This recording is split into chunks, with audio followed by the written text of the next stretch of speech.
दोस्तों नमस्कार। आप सभी का मैं एक बार फिर से स्वागत करता हूं। दोस्तों आज बहुत अच्छी खबर है कि 14 जून 2022 को यूके ट्रिपल एस यानी कि उत्तराखंड अधीनस्थ सेवा चयन बोर्ड ने जो आपकी है एनसुर्की जारी कर दी गई है। अधिसूचना विज्ञप्ति परीक्षा 489 आप यहां पर देख सकते हैं। आज का लेटर है। यहां पर यह बताया गया है कि इस प्रकार से आपकी परीक्षा का आयोजन है वो किया गया था।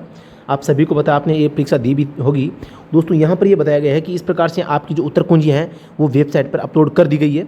यहाँ पर आपको ये बताया गया है कि आप इसमें ऑब्जेक्शन लगा सकते हैं। कहाँ पर? अभ्यर्थी आयोग की वेबसाइट यानी कि इस पर आप जाकर दिए गए लिंक के माध्यम से ऑब्जेक्शन कर सकते हैं। अगर किसी प्रश्न का जवाब आपको लगता है कि बोर्ड ने गलत माना है तो दोस्तों आप उसके लिए ऑब्जेक्शन लगा सकते हैं। अभ्यर्थी को प्रश्न उत्तर की आपत्ति प्रत्यावेदन के संबंध में सहायक सामग्री यानी कि आपको सबूत देना है, अपनी आपत्ति के साथ अपलोड करना अनिवार्य होगा। निर्धारित समय दिनांक 20/6/2022 तक के पश्चात प्राप्त ऑनलाइन आपत्तियां प्रत्यावेदन को स्वीकार नहीं किया जाएगा। इस बात का भी यहाँ पर उल्लेख किया गया है। आप देख सकते हैं 14/6/2022 का ये लेटर है। तो यहाँ पर आप देख सकते हैं जो आंसर की है वो जारी कर दी गई है। 12 जून को पेपर हुआ था 10 से 11 बजे के बीच में। वाहन चालक, प्रवर्तन चालक और डिस्पैच राइडर, इन तीनों की दोस्तों यहाँ पर ABCD इसका जो डायरेक्ट लिंक है मैं इस वीडियो के डिस्क्रिप्शन में दे दूंगा। इसके साथ ही दोस्तों इसमें आप पोल में भाग ले सकते हैं कि किसके कितने नंबर बने हैं। तो पोल में भाग लेने के लिए टेलीग्राम चैनल का लिंक है वो डिस्क्रिप्शन में है, उसे ज्वाइन करें। वहाँ पर एक पोल दिया गया है, उस पर आपको अपना वोट देना है, उससे कि हम अपनी मेरिट लिस्ट है उसके बारे में पता लगा सकें। मैं बता देता हूँ दोस्तों, यहाँ पर आपका 50 नंबर का पेपर हुआ था और 1 अंक का 1% था दोस्तों। तो यहाँ पर आपके कितने मार्क्स आ रहे हैं मैं बता देता हूँ। अगर 22.5 से कम नंबर आ रहे हैं तो आप इसमें फेल समझे जाएंगे जनरल और OBC वालों में। और SC ST वालों के अगर 17.5 से कम आ रहे हैं तो दोस्तों आप इसमें फेल है वो समझे जाएंगे। यानी कि आपको SC ST में तो दोस्तों 17.5 से ज़्यादा अंक लाने हैं, कितने में से? Out of 50। और 22.5 अंक जनरल OBC में 50 में से आपको लेकर आने पड़ेंगे, तभी आप क्वालिफाई हैं, अदरवाइज आप इसमें फेल समझे जाएंगे। बाकी कट ऑफ कितनी जाती है वो डिपेंड करती है आपके रिजल्ट आने पर ही पता चलेगा, ठीक है। तो यहाँ पर मैं अप्रॉक्सीमेटली मैं बता देना चाहता हूँ। जनरल OBC की 25 के आसपास मेरिट रहेगी, SC ST की 20 के आसपास है वो मेरिट रहने वाली है। अगर आपके पास इनके आसपास के नंबर हैं तो आप इसमें मतलब कि आपका नंबर इसमें आ सकता है। ड्राइविंग टेस्ट के लिए आपको मतलब कि बुलाया जा सकता है। यहाँ पर मैं बता देता हूँ, यहाँ पर जो आगे जो मार्किंग होगी 25 मार्क्स की होंगी। जितने आपका स्कोर 50 में से होगा उसको आधा कर दिया जाएगा, 1/2 कर दिया जाएगा। लेकिन आपको इस विषय पे अभी चिंता नहीं करनी है। आपके 50 में से कितने अंक आ रहे हैं अभी आप ये देखें, ठीक है। इसके अलावा दोस्तों यहाँ पर मैं आपको बता देता हूँ, आज आंसर की हमें दोबारा से पेपर है उसको हल करना चाहेंगे। यहाँ पर मैंने पेपर ले लिया है दोस्तों। मैं बता देता हूँ ये पेपर B सीरीज़ का है। आपको A सीरीज़ का, आपकी अगर A सीरीज है, C है या D है तो आपको अपनी सीरीज़ के हिसाब से मिलाना है। लेकिन मैं यहाँ पर आपको B सीरीज़ के बारे में यहाँ पर बताऊँगा। मेरे पास में जो पेपर है आप देख सकते हैं यहाँ पर B सीरीज़ का पेपर है B1 के नाम से। तो मैं B सीरीज़ का पेपर है वो हल कर रहा हूँ। सबसे पहला क्वेश्चन था 100 ml रक्त में एल्कोहल की कौन सी न्यूनतम मात्रा हो जो पाए जाने पर चालक को मोटर वाहन अधिनियम 1988 की धारा 185 के अधीन दंडित किया जा सकता है। तो इसका सही जवाब है 30 मिलीग्राम से अधिक, ऑप्शन नंबर 1। नंबर 2 है भारत में पद्म भूषण प्राप्त करने वाली पहले पैरा एथलीट का नाम बताना है। तो इसका सही जवाब देवेंद्र झाझड़िया। नंबर 3 है किसी वाहन में टेकोमीटर मापन करता है। टेको माप जो मीटर है वो किसका मापन करता है आपको ये बताना है। तो इसका सही जवाब ऑप्शन नंबर A, इंजन की RPM का। कटारमल के सूर्य मंदिर का निर्माण किस युग या काल में हुआ था? दोस्तों इसका सही जवाब हो जाएगा कतूरी काल में। प्रश्न संख्या 5 है अल्मोड़ा जेल की स्थापना कब हुई थी? अल्मोड़ा जेल की स्थापना दोस्तों यहाँ पर 1816 में हुई थी। गोमती सरयू नदियों के संगम पर उत्तराखंड का कौन सा मंदिर स्थित है? इसका सही जवाब ऑप्शन नंबर B, बागनाथ। प्रश्न संख्या 7 देखते हैं इंजन तेल में चिपचिपाहट या श्यानता में परिवर्तन का मुख्य कारण क्या होता है? आपको ये बताना। इसका सही जवाब हो जाएगा ताप, जो कि हमने बताया था। बहुत अच्छा प्रश्न है। और यहाँ पर आपको ये बता देता हूँ मैं, यानी कि चिपचिपाहट या श्यानता का परिवर्तन है वो दोस्तों तापमान के कारण यानी कि टेम्परेचर के कारण है वो प्रभावित हो सकती है। क्योंकि गाड़ी में जो तेल है वो बार बार गर्म और ठंडा होता है। एक दिशा में 3 लेन वाले कैरिजवे परिवहन मार्ग पर भारी वाहन किस लेन में चलाया जाना चाहिए ये आपको बताना है। तो इसमें सबसे जो बाई लेन होती है मैंने आपको बताया था, सबसे बाई लेन है वो भारी वाहनों के लिए होती है, मध्य लेन हल्के वाहनों के लिए होती है और सबसे दाई लेन होती है वो ओवरटेकिंग के लिए होती है। दोबारा से बता देता हूँ, ओवरटेकिंग लेन ये दोस्तों यानी LMV हल्के वाहनों के लिए और ये दोस्तों भारी HMV व्हीकल के लिए, ठीक है। तो आपको ये तीनों लेन के बारे में आपको ध्यान रखना है। सबसे ज़्यादा इंपॉर्टेंट है ये। प्रश्न संख्या 9 नंबर है अर्जुन अवार्ड से सम्मानित श्री सुरेंद्र सिंह कनवासी किस क्षेत्र से संबंधित हैं? तो यहाँ पर प्रश्न संख्या जो 9 का जवाब है वो नौकायन हो जाएगा। प्रश्न संख्या 10 की दिया गया संकेत है वो क्या इंडिकेट कर रहा है? तो 10 नंबर का सवाल का जो सही जवाब है ऑप्शन नंबर C, आगे चलना या दाएं मुड़ना अनिवार्य, ऑप्शन नंबर C इसका राइट आंसर हो जाएगा। प्रश्न संख्या हम 11 देखते हैं कि ये नीचे दिया गया संकेत वो क्या इंडिकेट कर रहा है। तो ये तो एकदम सिंपल है। 11 का जो ऑप्शन नंबर A है राइट आंसर हो जाएगा कि गाड़ी को रोकना और खड़ी करना है वो मना है। क्या है? गाड़ी को रोकना और खड़ी करना मना है। प्रश्न संख्या हम 12 देखते हैं प्रश्न संख्या 12, मोटर वाहन अधिनियम 1988 के अधीन खतरनाक स्थिति में वाहन को खड़ा करना दंडनीय है। खतरनाक स्थिति में खड़ा करना किसी वाहन के लिए अपराध है, तो धारा 2 122 मैंने आपको पहले भी बता दिया है। प्रश्न संख्या 13, पेट्रोल इंजन को जाना जाता है स्पार्क इग्निशन या एसआई इंजन के नाम से। ये भी हमारा एकदम सही सवाल है। हमारे लगभग इसमें सारे के सवालों के जवाब है वो एकदम सही है। राजभवन नैनीताल की स्थापना की गई थी। राजभवन नैनीताल की स्थापना कब की गई थी? 1897 में। प्रश्न संख्या 15 देखते हैं, उत्तराखंड के किस शहर का पुराना नाम ग्रास्टीनगंज है? तो इस सवाल का सही जवाब हो जाएगा ऑप्शन नंबर डी, टनकपुर का। उत्तराखंड में हस्तशिल्प और हथकरघा के विकास हेतु क्राफ्ट डिजाइन केंद्र की स्थापना है, वो कहाँ पर की गई आपको ये बताना है। तो इसका जवाब हो जाएगा काशीपुर। पंवार वंश के को एक अन्य नाम से जाना जाता है, तो आपको बताना पंवार वंश किस नाम से जाना जाता है? कनक वंश, क्योंकि इसकी स्थापना कनकपाल ने की थी। हिमालयन इंस्टीट्यूट हॉस्पिटल ट्रस्ट जोली ग्रांट की स्थापना है वो कब की गई? तो आपको इसका किसने की थी? तो स्वामी राम ने। ये ऑप्शन नंबर सी इसका राइट आंसर हो जाएगा। प्रश्न संख्या 19 देखते हैं, एक व्यक्ति जिसे वाहन चलाने की वैध अनुज्ञप्ति जारी नहीं की गई है, वाहन चलाता है, को दंडित किया जा सकता है। तो दोस्तों इसका राइट आंसर हो जाएगा ऑप्शन नंबर 1, 3 माह का कारावास तथा 5,000 रुपये का जुर्माना। 181 जो सेक्शंस है इसके खिलाफ है, आप 5,000 का जुर्माना और 3 माह की आपको कारावास। दोस्तों यहाँ पर है धारा 180 है, वो वाहन मालिक को 5,000 का जुर्माना लगाता है और 3 माह की कारावास की सजा भी दे सकता है। तो ये प्रश्न संख्या 20 है, परिवहन वाहन चलाने के लिए लाइसेंस की वैधता होती है। तो इस प्रश्न का जो राइट आंसर है ऑप्शन नंबर बी, 5 वर्ष हो जाएगा। कुछ स्टूडेंट्स कह रहे हैं कि परिवहन, यहाँ पर जो ट्रांसपोर्ट व्हीकल लाइसेंस के लिए नहीं बोला गया है, तो वो बता देता हूँ मैं। परिवहन लाइसेंस होता है दोस्तों, इसे ही ट्रांसपोर्ट व्हीकल जो लाइसेंस है वो बोला जाता है ट्रांसपोर्ट, इसे ही एचएमवी लाइसेंस बोला जाता है। आपको ये चीज़ ध्यान में रखनी है। और इसके अलावा प्रश्न संख्या 21 है कि वाहनों में भारत स्टेज मानक प्राथमिक रूप से दर्शाता है। क्या दर्शाता है दोस्तों? ऑप्शन नंबर 1, वायु प्रदूषण की मात्रा इंजन द्वारा तय करता है कि कोई इंजन है वो कितना प्रदूषण कर रहा है, इस बात की ओर संकेत है वो करता है। प्रश्न संख्या 22 पे चलते हैं, निम्न में से कौन भारत में ऑफ रोड कार रैली चालक है? वो नहीं है। तो इस प्रश्न का जो सही जवाब है ऑप्शन नंबर बी, विक्कू विनायक कर्म। ये बाकी जो चेतन शिवराम, गौरव गिल और डॉक्टर विक्कू बाबू है, ये सभी दोस्तों ये मतलब कि क्या है, एक कार रैली के ड्राइवर है। जो है प्रसिद्ध ड्राइवर है। क्या है? प्रसिद्ध ड्राइवर है। ठीक है, आपको ये ध्यान रखना है। प्रश्न संख्या 23 पे चलते हैं, इंजन में केम शाफ्ट लगी रहती है। इंजन में केम शाफ्ट लगी रहती है, आपको इसकी पोजीशन बतानी है। तो प्रश्न संख्या 23 का राइट आंसर हो जाएगा क्रैंक शाफ्ट के समानांतर। मैंने बताया था नीचे तो होती है क्रैंक शाफ्ट, यहाँ तो होती है क्रैंक शाफ्ट, और इसी के समांतर यहाँ पर है वो केम शाफ्ट लगी होती है। और ये दोनों दोस्तों एक फैन बेल्ट के माध्यम से ऐसे जुड़ी रहती है। ठीक है, तो आपको ये ध्यान है वो रखना है। तो प्रश्न संख्या 23 का option number B right answer हो जाएगा। प्रश्न संख्या 24 देखते हैं, गढ़वाल नरेशों की राजधानी रहा चांदपुर गढ़ी नामक स्थान निम्न में से सबसे निकट है। किसके सबसे निकट है ये बताना है। तो ये गैरसैंण के सबसे निकट है। किसके निकट है? गैरसैंण के। प्रश्न संख्या 25 देखते हैं, स्वर्णिम घंटा क्या है? यानी कि गोल्डन आवर। इस प्रश्न का सही जवाब हो जाएगा ऑप्शन नंबर बी, अभिघात क्षति के पश्चात 1 घंटे तक रहने वाली काल अवधि जिसके दौरान मृत्यु को निर्वासित या निवारित करने की अधिकतम संभावना रहती है। दोस्तों किसी घायल व्यक्ति को बचाने के लिए उसके दुर्घटना के तुरंत बाद का जो 1 घंटे का समय होता है उसे स्वर्णिम घंटा कहा जाता है। मोटर व्हीकल एक्ट की बात करूँ MVA की, तो दोस्तों इसमें धारा 2 की उपधारा 12 क में इसका उल्लेख है वो किया गया है। ठीक है, तो आपको ध्यान रखना है। द्वार हाट मंदिर समूह बनाया गया था, किसके द्वारा बनाया गया था ये आपको बताना है। द्वार हाट मंदिर किसके द्वारा बनाया गया? तो ऑप्शन नंबर बी इसका राइट आंसर हो जाएगा, कत्यूरी राजाओं के द्वारा। ठीक है, प्रश्न संख्या 27 देखते हैं, मोटर वाहन अधिनियम 1988 की धारा 8(3) के अनुसार परिवहन वाहन चलाने के लिए प्रत्येक आवेदन के साथ संलग्नित रहना चाहिए।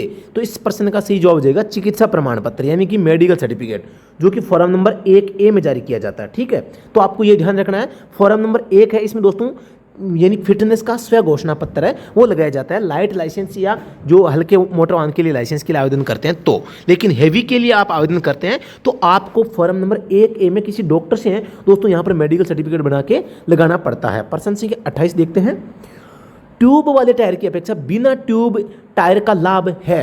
दोस्तों बेहतर ईंधन क्षमता, फ्लैट चलने की कम संभावना, वायु का धीमा रिसाव। तो इस प्रश्न का जो राइट आंसर हो जाएगा ऑप्शन नंबर डी हो जाएगा, यानी कि सारे के सारे हैं वो दोस्तों ये इसमें लाभ है होते हैं किसके? ट्यूबलेस टायर के। बहुत अच्छा प्रश्न यहाँ से पूछा गया है। अगले प्रश्न पर बात करते हैं, उत्तराखंड में प्रजामंडल आंदोलन का प्रारंभ कब किया गया था? तो दोस्तों उत्तराखंड में इसका प्रारंभ है, किसने किया था? यहाँ पर श्री देव सुमन ने इसकी शुरुआत वो की थी। प्रश्न संख्या 30 है, विश्व में HIV संक्रमितों में भारत की स्थिति क्या है? तो भारत की स्थिति ऑप्शन नंबर 1 यानी तीसरा स्थान भारत का है। प्रश्न संख्या 31 है, प्रथम विश्व युद्ध के दौरान प्रथम गढ़वाल राइफल्स के नायक है वो कौन थे? तो दोस्तों यहाँ पर ऑप्शन नंबर 2 दरबान सिंह नेगी इसका सही जवाब हो जाएगा। प्रश्न संख्या 32 है, कनेक्टिंग रोड को पिस्टन से जोड़ा जाता है, यानी कि इसका सही जवाब हो जाएगा पिस्टन पिन के द्वारा। इसको दोस्तों गजन पिन के नाम से भी जाना जाता है, गजन पिन, रिस्ट पिन के नाम से भी जाना जाता है और पिस्टन पिन के नाम से भी जाना जाता है, WRIST, इसको अंग्रेजी में इस प्रकार से लिखते हैं। तो ये 3 नाम दोस्तों इसके पिन के होते हैं, पिस्टन, गजन और रिस्ट। तो आपको ये ध्यान रखना, बहुत अच्छा प्रश्न पूछा गया है। प्रश्न संख्या 33, हारूल उत्तराखंड की किस जनजाति का नृत्य है? ऑप्शन नंबर सी जौनसारी इसका सही जवाब हो जाएगा। उत्तराखंड का हरेला पर्व संबंधित है, हरेला पर्व का जो संबंध है वो किससे है आपको ये बताना है। तो ऑप्शन नंबर बी यानी कि पौधारोपण से इसका संबंध होता है। प्रश्न संख्या 35 है, मोटर वाहन अधिनियम 1988 के अधीन ओमनी बस से क्या तात्पर्य है? तो ओमनी बस का तात्पर्य होता है चालक को छोड़कर 6 से अधिक यात्रियों को ले जाने के लिए निर्मित या अनुकूलित कोई भी मोटर वाहन होता है, उसे दोस्तों ओमनी बस के नाम से वो जाना जाता है। ठीक है, तो ऑप्शन नंबर बी इसका राइट आंसर हो जाएगा। प्रश्न संख्या 36 देखते हैं, ऑटोमोबाइल में बैटरी का मुख्य कार्य होता है, ऑटोमोबाइल में बैटरी का मुख्य कार्य क्या होता है आपको यह बताना है। तो इसका जो बोर्ड ने सही जवाब है वो माना है इंजन स्टार्ट करते समय स्टार्टर मोटर को चालू करने के लिए अत्यधिक मात्रा में विद्युत की आपूर्ति करना। यानी कि यहाँ पर प्रश्न पूछा गया है, वैसे तो दोस्तों इंजन है, यहाँ पर इंजन के चलने के दौरान हर समय विद्युत प्रणाली को विद्युत की आपूर्ति करता है, ठीक है, लेकिन यहाँ पर मुख्य कार्य पूछा गया है कि भी मेन कार्य बैटरी का क्या होता है। तो यहाँ पर थोड़ा सा कंफ्यूजन प्रश्न है, यहाँ पर हम बी और डी दोनों को सही मान सकते हैं, लेकिन इसमें बोर्ड ने ऑप्शन नंबर डी को सही माना है कि भाई इंजन स्टार्ट करते समय स्टार्टर मोटर को है वो चालू करने के लिए अत्यधिक मात्रा में विद्युत की आपूर्ति करती है कौन? बैटरी। और ये सही भी है कि भाई कोई भी व्हीकल होता है सबसे जरूरी काम होता है उसको स्टार्ट करना, स्टार्ट करने के लिए ही दोस्तों बैटरी का मुख्य काम है वो इसका उपयोग है वो किया जाता है। तो इसका बोर्ड ने सही जवाब है इंजन स्टार्ट करते समय स्टार्टर मोटर को चालू करने के लिए अत्यधिक मात्रा में विद्युत की आपूर्ति करना। प्रश्न संख्या 36। प्रश्न संख्या 37 है, मोटर वाहन अधिनियम 1988 के अधीन ई गाड़ी और ई रिक्शा से क्या तात्पर्य है? तो इसका ऑप्शन नंबर 1 सही हो जाएगा। माल या यात्रियों के वाहन हेतु 3 पहियों को धारण करने वाला 4000 वाट से अनधिक शक्ति का विशेष प्रयोजन बैटरी चालित सशक्त यान। मोटर व्हीकल एक्ट है, इसमें मैं बात करूं तो 2019 में इसको नया जोड़ा गया है धारा 2A। धारा 2A में दोस्तों यहाँ पर जो ई गाड़ी और ई रिक्शा का है उल्लेख है वो किया गया है। ठीक है, तो इस प्रश्न का सही जवाब ऑप्शन नंबर 1 हो जाएगा। प्रश्न संख्या 38 है, श्री भुवनेश्वरी महिला आश्रम अंजनी सेन टिहरी गढ़वाल के संस्थापक कौन थे? तो इस प्रश्न का सही जवाब हो जाएगा ऑप्शन नंबर डी यानी कि स्वामी मनमंथन, स्वामी मनमंथन। प्रश्न संख्या 39 है, तंबाकू निषेध दिवस मनाया जाता है 31 मई को, ऑप्शन नंबर 1 इसका सही जवाब है हो जाएगा। प्रश्न संख्या 40 देखते हैं, नीचे दिए गए आज्ञापक संकेत का अर्थ होता है, सभी जानते हैं। 40 का प्रश्न संख्या डी, इसका जो डी है सी हो जाएगा, यानी एक चौराया यहाँ पर दिखाया गया एक चेतावनी संकेत है। ठीक है, यहाँ पर प्रश्न संख्या 41 है, भारत सरकार द्वारा फूलों की घाटी को राष्ट्रीय उद्यान घोषित किया गया था। फूलों की घाटी को राष्ट्रीय उद्यान कब घोषित किया गया? ऑप्शन नंबर डी 1982 को। प्रश्न संख्या 42 है, ब्रेक फ्लूइड यानी द्रव्य का मुख्य कार्य होता है। ब्रेक फ्लूइड का मुख्य कार्य क्या होता है? शक्ति एवं बल हस्तांतरण का, शक्ति एवं बल हस्तांतरण करना जो ब्रेक फ्लूइड होता है यानी कि ब्रेक ऑयल का काम है होता है। प्रश्न संख्या 43 है, निम्नलिखित में से कौन सी बीमारी या बीमारियां अशुद्ध जल के उपयोग से होती है? तो यहाँ पर प्रश्न संख्या 43 का जो राइट आंसर हो जाएगा वो क्या हो जाएगा दोस्तों? यहाँ पर इसका सही जवाब हो जाएगा ऑप्शन नंबर डी यानी कि सभी, टाइफाइड, फीलिया, हैजा और पैचिस। प्रश्न संख्या 44 देखते हैं, जो कोई सुरक्षा बेल्ट पहने बिना मोटर वाहन चलाता है निम्न जुर्माने से दंडित किया जा सकता है। तो इस प्रश्न का सही जवाब हो जाएगा ऑप्शन नंबर सी यानी कि 1000 का जुर्माना आप पर लगाया जा सकता है। प्रश्न संख्या 45 है, तंबाकू की लत होती है? बिल्कुल सिंपल प्रश्न है दोस्तों, यहाँ पर निकोटीन के कारण। ठीक है, अगले प्रश्न पर बात करते हैं। HIV पॉजिटिव व्यक्तियों के लिए प्रतीक चिन्ह, HIV पॉजिटिव व्यक्तियों के लिए जो प्रतीक चिन्ह है वो लाल रिबन होता है। कौन सा रिबन होता है? लाल रिबन हाथ में है वो पहनी जाती है। टिहरी रियासत में कीर्ति नगर आंदोलन है वो कब हुआ था? टिहरी रियासत में कीर्ति नगर आंदोलन कब हुआ था? इसका सही जवाब हो जाएगा सन 1948 में। प्रश्न संख्या 48 देखते हैं, मध्यकालीन उत्तराखंड में सिरतान किस व्यवस्था से संबंधित है? तो सिरतान का संबंध है भू व्यवस्था से। ठीक है, तो यहाँ पर यानी कि लगान जो होता था, लगान कर, जिसे हम नकदी कर के नाम से भी जान सकते हैं, उसे दोस्तों सिरतान बोला जाता था। तो ये संबंध था भू व्यवस्था से। प्रश्न संख्या 49 है, वाहन के टायर के नामकरण में इस प्रकार से आर का क्या आशय है? तो इस प्रश्न का सही जवाब हो जाएगा रेडियल टायर का प्रकार। प्रश्न संख्या 50 है, उत्तराखंड की डॉक्टर माधुरी बड़थवाल को 2022 ईस्वी में सम्मानित किया गया, किस पुरस्कार से? पद्मश्री पुरस्कार से। तो दोस्तों ये 50% थे। यहाँ पर दोस्तों आपको 50 ही अंक आपको यहाँ पर देखने को मिलेंगे। 50 ही तो पर्सन है, क्वेश्चन है, और 50 ही दोस्तों अंक है। इनमें से अगर दोस्तों आपके इस आंसर की के हिसाब से आपके जनरल ओबीसी में अगर 22.5 से ज़्यादा आ रहे हैं और SC/ST कैटेगरी वालों के 17.5 से ज़्यादा आ रहे हैं तो क्वालिफाइंग मार्क तो आप मतलब कि प्राप्त कर चुके हैं। ये तो दोस्तों केवल क्वालिफाइंग मार्क है। इनसे कम आता है तो आप दोस्तों इसमें सीधे फेल हैं, लेकिन इनसे ज़्यादा है तो फिर मेरिट लिस्ट में आपको आना पड़ेगा। इसके अलावा दोस्तों मैं बता देता हूँ, आपके जितने नंबर 22.5 माना किया है या 17.5 आए, ये 50 में से आएंगे। कितने में से? 50 में से। लेकिन जब फाइनल मेरिट बनेगी तो इनके आधा कर लिए जाएंगे, इनका 1/2 है वो भाग कर लिया जाएगा। इसके अलावा दोस्तों मैं यहाँ पर आपको एक चीज़ और बता देना चाहता हूँ, इसका जो रिजल्ट है, इसकी जो आपत्ति दर्ज करवानी है आंसर की में, अगर आपको लगता है कोई पर्सन गलत है तो आपत्ति आप इसकी 20/6/2022 तक इसकी आपत्ति लगा सकते हैं। आपत्ति लगाते समय आपको सबूत है वो देना पड़ेगा। 20 तारीख के बाद में इसकी फाइनल आंसर की अगर कोई मॉडिफिकेशन होता है तो वो जारी की जाएगी, उसके तुरंत बाद है वो रिजल्ट है वो जारी कर दिया जाएगा। तो अगर आपके सामने कोई आपत्ति है, आपको लगता है कोई डाउट है, कोई अगर किसी क्वेश्चन का जो राइट आंसर है वो गलत माना गया है, तो दोस्तों आप उस पर आपत्ति लगा सकते हैं, इसका ऑब्जेक्शन है वो लगा सकते हैं। वेबसाइट आपको अभी मैंने बताई थी, UKSSC की जो ऑफिशियल वेबसाइट है वहाँ पर लिंक है वो दिया गया है, आप वहाँ जाकर इसका जो है ऑब्जेक्शन लगा सकते हैं। लेकिन मुझे नहीं लगता किसी पर्सन पर ऑब्जेक्शन है, सारे क्वेश्चन मेरे हिसाब से ठीक लग रहे हैं। तो इसके आपका जो स्कोर है वो अच्छा गया होगा, आपने पेपर अच्छा किया होगा, मैं आशा करता हूं। दोस्तों यहाँ पर जो हमने पढ़ाया था, हमने ड्राइवर के 25% पढ़ाए थे, ड्राइवर के 25% पढ़ाए थे, और लास्ट में मैं बता देता हूं आपको 25 में से 24% है वो हमारे पढ़ाए हुए जो सिलेबस है उसमें से यहाँ पर आए। 1% आउट ऑफ सिलेबस था जो हमारे सिलेबस में से नहीं आया था, ठीक है। तो आपको 24% 25 में से वो हमारी बुक से देखने को मिले थे। इसके अलावा दोस्तों जो DP ड्राइवर की तैयारी कर रहे हैं उनको भी देखने की बात है कि यहाँ पर जो वाहन से संबंधित प्रश्न आ रहे हैं वो दोस्तों कौन से आ रहे हैं, मेंटेनेंस के, रखरखाव के, मरम्मत के जो प्रश्न आ रहे हैं वो किस टाइप से पूछते हैं और कितने अच्छे क्वेश्चन यहाँ पर पुटअप होते हैं, पूछ सकते हैं। आपको भी तैयारी इसी हिसाब से करनी है, ये मैं आपसे आशा करता हूँ कि आप इसी हिसाब से तैयारी कर रहे होंगे। नहीं कर रहे हैं तो दोस्तों आप है वो हमारा ऑनलाइन कोर्स है वो ज्वाइन कर सकते हैं। हमारा ऑनलाइन कोर्स है वो स्टडी एट होम ऐप के ऊपर चल रहा है, आप इसे अभी तुरंत ज्वाइन कर सकते हैं। दोस्तों अभी जो दिल्ली पुलिस ड्राइवर की वैकेंसी आने वाली है, दिल्ली पुलिस ड्राइवर की वैकेंसी कब आने वाली है दोस्तों, इसका जो दिल्ली पुलिस की वैकेंसी जल्दी आने वाली है और 26 जून 2022 से इसका जो है फॉर्म स्टार्ट होंगे,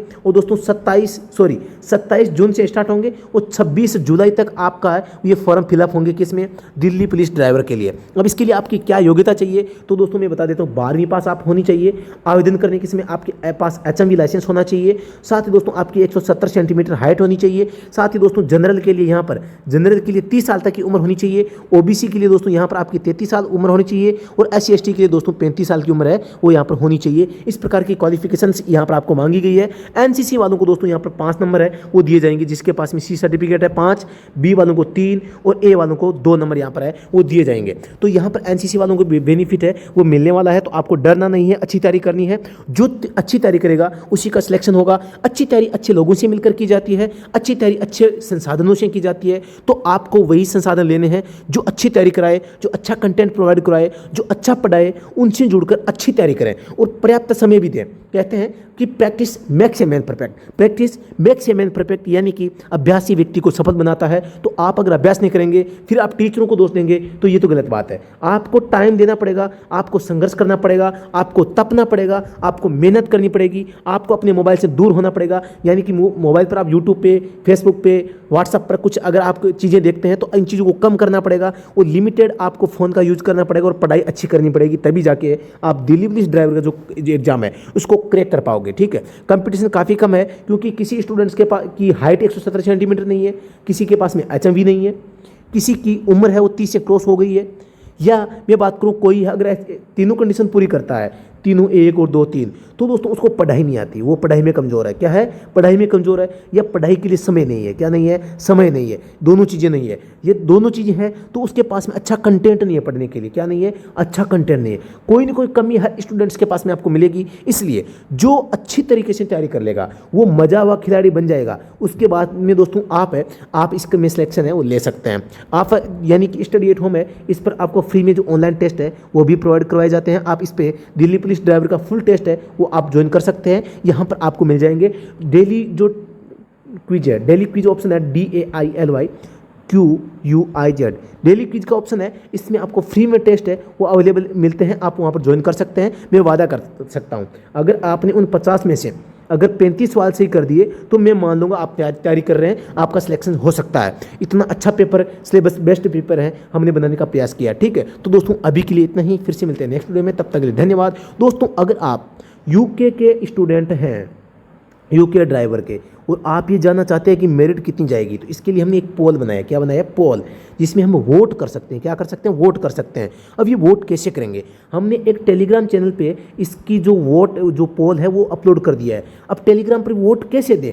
इसके लिए दोस्तों आपको डिस्क्रिप्शन में जाना है, टेलीग्राम का लिंक देखना है, उसको टिक करना है, टेलीग्राम चैनल को ज्वाइन करना है। वह ज्वाइन करते हैं वहाँ पर आपको वो जो पोल है वो नज़र आ जाएगा। उत्तराखंड ड्राइवर भर्ती 2022 के नाम से टेलीग्राम का चैनल है, आप उसे ज्वाइन कर लोगे। ज्वाइन करते वो पोल दिखेगा, आपको उनमें से वोट देना है किसी एक पर। वहाँ पर ये पूछा जाएगा कि आपके नंबर कितने आ रहे हैं, 15 से 20, 20 से 25, 25 से 30, 30 से ज़्यादा। तो यहाँ पर आप जैसे टिक करोगे तो आपको रिजल्ट शो हो जाएगा कि भी किसके कितने नंबर है या लोगों के कितने नंबर है वो अनुमानित आ रहे हैं। ठीक है, तो आपको वो दोस्तों आपको पोल है उसमें ज़रूर भाग में लेना है। तो दोस्तों अभी इतना ही, फिर से मिलते हैं नेक्स्ट वीडियो में, तब तक धन्यवाद। जय हिंद, वंदे मातरम।